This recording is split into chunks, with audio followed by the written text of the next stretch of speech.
উত্তরবঙ্গে প্রাকৃতিক দুর্যোগের নবান্ন নজর রেখেছে। উত্তরের পাহাড় এলাকায় ধস মোকাবিলায় প্রশাসন প্রস্তুত রয়েছে। SDRF NDRF team. নদীগুলির জলস্তরের নজর সেচ দফতরের।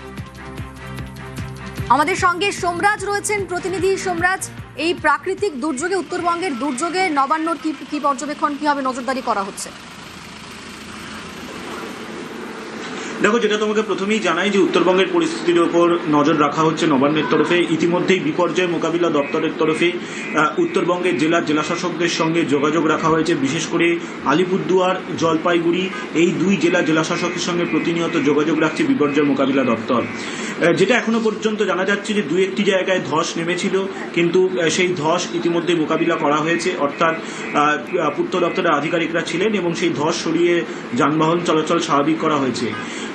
রাজ্যের বিপর্যয় মোকাবিলা দপ্তরের তরফে এনডিআরএফ ও এসডিআরএফ দুটি দলই ইতিমধ্যেই রাখা হয়েছে, কিন্তু যদি প্রয়োজন পড়ে তবেই ডিপ্লয় করা হবে, অর্থাৎ মোতায়েন করা হবে, তেমনটাই নবান্ন সূত্রে জানা যাচ্ছে। ইতিমধ্যেই সেচ দপ্তরের তরফে প্রত্যেকটি নদীর জলস্তরের ওপর নজর রাখা হচ্ছে। বিশেষ করে আলিপুরদুয়ার এবং ভুটান লাগোয়া যে নদীগুলি রয়েছে সেই নদীগুলির জলস্তরের ওপর নজর রাখা হয়েছে। কিছু কিছু নদীর জলস্তরের ক্ষেত্রে হলুদ সতর্কতাও ইতিমধ্যেই জারি করা হয়েছে। তবে প্রতিনিয়ত নদীগুলির জলস্তর নজর রাখা হচ্ছে এবং সেক্ষেত্রে বিপর্যয় মোকাবিলা দপ্তর সূত্রে জানা যাচ্ছে যে প্রয়োজন হলে তবেই এসডিআরএফ এবং তারপর এনডিআরএফ টিম মোতায়েন করা হবে, কিন্তু আপাতত একটা স্ট্যান্ডিং জায়গায় তাদেরকে রাখা হয়েছে। প্রয়োজন হলে মোতায়েন করা হবে এবং প্রতিনিয়ত নবান্নের তরফে উত্তরবঙ্গের পরিস্থিতির ওপর নজর রাখা হচ্ছে।